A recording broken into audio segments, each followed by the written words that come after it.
Matt stood a few feet away, his coat draped over one arm, his expression somewhere between confusion and certainty. "Alex," he said again, quieter this time, like he was testing the weight of it. The smart thing, the safe thing, would have been to laugh it off, wave, make a joke about mistaken identity. But before I could speak, Sophia stepped forward, still holding my arm.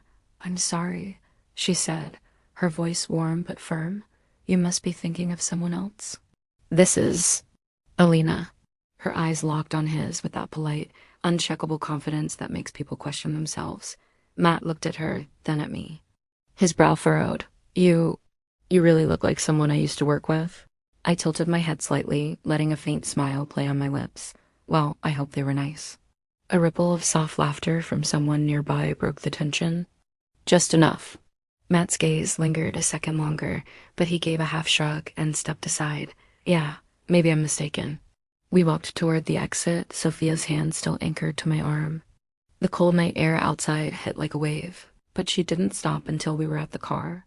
Once the doors closed, she turned to me, her expression unreadable. "You handled that perfectly."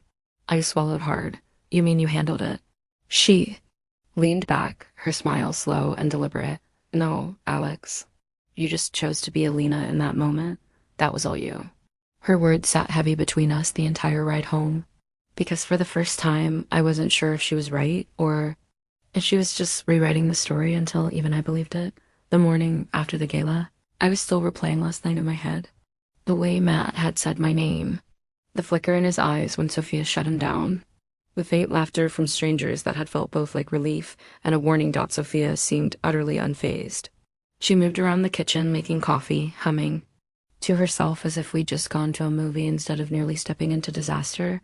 "You're awfully calm," I said, leaning on the counter, because it went exactly the way I wanted. She replied, sliding a mug toward me. "What does that even mean?" Her smile was knowing.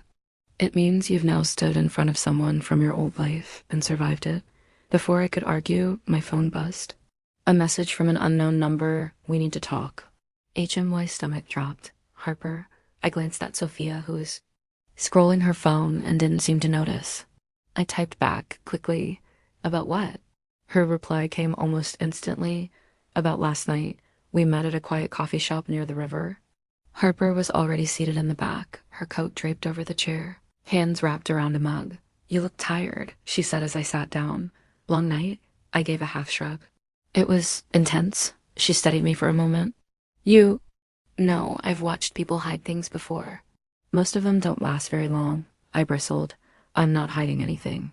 Her lips curved. "Then you won't mind me asking, was Matt right?" The question landed like a weight between as I opened my mouth, then closed it again. "It doesn't matter," I said finally. Harper leaned in, lowering her voice. "It matters if you don't know who's telling your story. Right now, I think Sophia is, and you're just living in it." The words hit harder than I expected. "What are you saying?" "I'm saying," she said, standing and slipping her coat back on, "you should decide whether you're Alina because you want to be, or because she wants you to be." She left without waiting for a reply, the bell over the cafe door jingling in her wake. When I got home, Sophia was waiting in the living room, her legs crossed, a faint smile on her lips. Harper called me. She said. I froze. "What did she say?" "That she's curious how far you're willing to go." She stood, walked over, and placed her hands lightly on my shoulders. I told her, "Far enough." Her voice was soft, but the certainty in it made my stomach turn, because I realized she wasn't guessing. She had a plan, and in her mind, I was already committed to it. 2 days later, Sophia told me we had dinner plans again. "Not a gala," she said, rifling through my closet. "Something smaller. Intimate." I watched her pull out a pale silk blouse and a charcoal pencil skirt. "With who?" "Harper," she said, smiling faintly. "And a friend of hers you've never met." I frowned. "Why?" Sophia turned, holding the blouse against me like she was measuring me for the part. "Because I want you to see that you can handle strangers. If you can handle Matt, you can handle anyone." There was no room in her tone for negotiation. The restaurant was a cozy, dimly lit place with exposed brick walls and flickering candles on every table. Harper was already there when we arrived, wearing a tailored navy dress, her expression as unreadable as ever. Beside her sat a woman I didn't recognize, mid-30s, sharp bob, gold earrings that caught the candlelight. "This is Claire," Harper said. "She works in PR." Sophia slid into the seat beside Claire, leaving me directly across from Harper. It wasn't an accident. The conversation started easily enough. Travel stories, favorite films, but Harper had a way of turning even casual questions into something more pointed. "So, Alina," she said at one point, "how long have you been in this city?" I caught the tiny pause before "in this city," like she'd been about to say something else. "A while," I said carefully. She smiled faintly. "And before that?" Sophia's hand touched my knee under the table, a silent cue to answer. But on her terms, halfway through dinner, Claire leaned forward. "Harper told me you have great presence. Ever think of doing something public-facing? Hosting events, maybe?" I blinked. "I haven't." Harper tilted her head, watching me closely. "You should. People notice you." The words felt like a compliment and a threat wrapped together. When dessert came, I excused myself to the restroom just to breathe.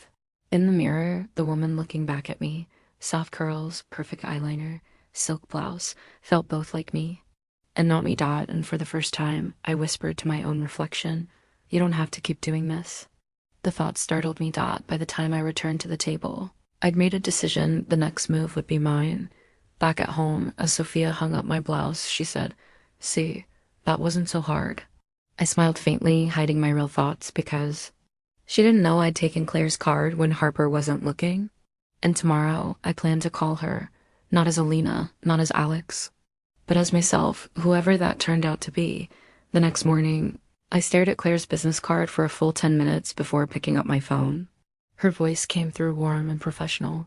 Claire speaking. "Hi, it's Alex," I said quickly before I could lose my nerve. There was a beat of silence. "Alex," she repeated, like she was turning the name over in her head. "From dinner?" "Yes," I said. "I wanted to talk, not as Alina, just M.E., her tone softened. "Go on." I told her, in broad strokes, that I'd been feeling trapped in a version of myself someone else was curating. That I wasn't sure what I wanted, but I needed to figure it out before it was decided for me. That Claire didn't interrupt.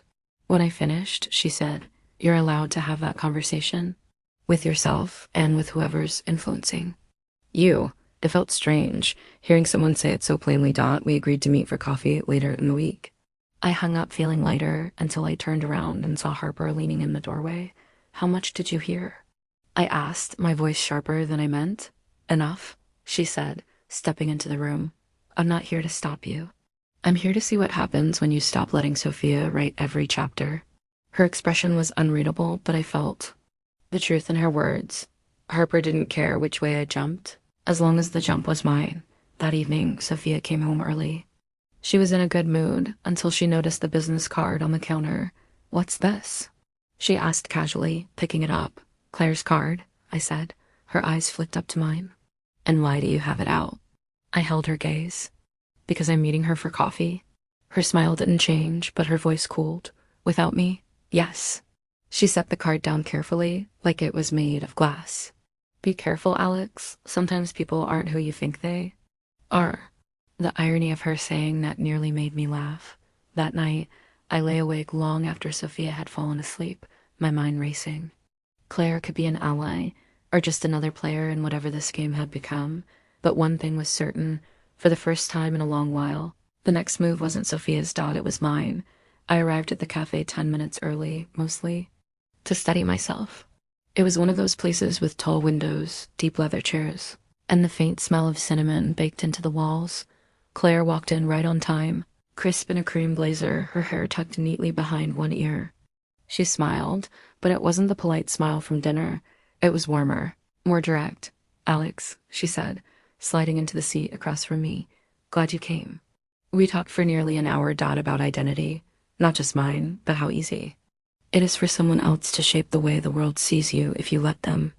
About freedom, how it's not always about leaving, but about having the choice to stay. About Sophia, though I kept my words careful, admitting only that her influence had been all-encompassing. Claire listened without interrupting, sipping her coffee and occasionally jotting something in a small notebook. At one point, she leaned forward. "Alex, you do realize you're living two lives, right?" And both of them are being dictated by someone else's comfort level, not yours. The truth in it was like a sting I didn't want to admit felt right.